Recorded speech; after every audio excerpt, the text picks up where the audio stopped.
Булар эми биз ушу дарбызды коондаганда пышкандарын билебиз да биз. Булардын пыша турган убактары августтан кийин. Августтан бир 10-15-нен дарбыздар пышат. Ошондо чыгат. Ошондо жердин өзүнүн күчү менен чыгып, организмге эч кандай зыяндуулугу болбойт да. Бул жашылча жемиштер тагыраак айтканда дарбыз кондор убактысынан 1 ай эрте бышкан. Мындан улам тиешелүү адистер рейдке чыгып, алардын сапатын, зыяндуулук деңгээлин текшерүүгө алды. Азыр көрөйлү, текшерип көрөйлү, канча чыкканын көрөйлү.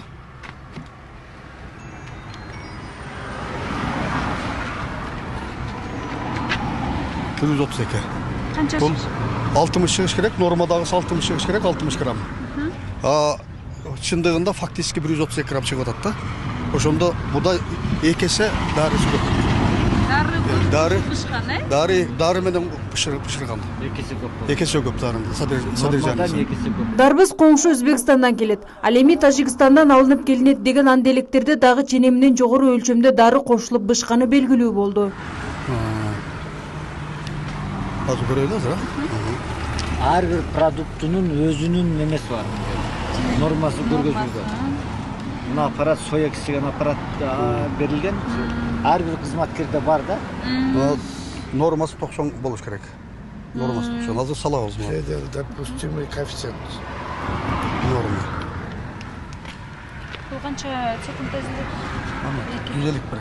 90 болуш керек, 151 нормадан ашыкча кошулган да. Бул жерге бул продукцияны дәринин күчү менен пышырылган да.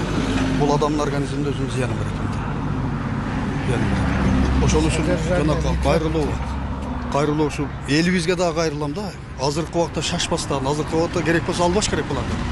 Биз азыр балдарыбызга үй бүлөгө берели, остители, мутели деген ой менен, жакшы ой менен алып атабыз, сатып алып атабыз. Бунун нарыкка последствиясы, бунун ушундай организмге зыяндуулугу.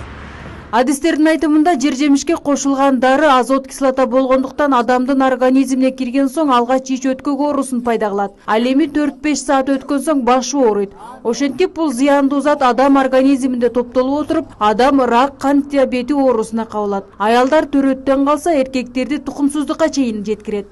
Дарбыз коон жашылча жемишти жеген адамга бул организмине абдан чоң зыян алып келет.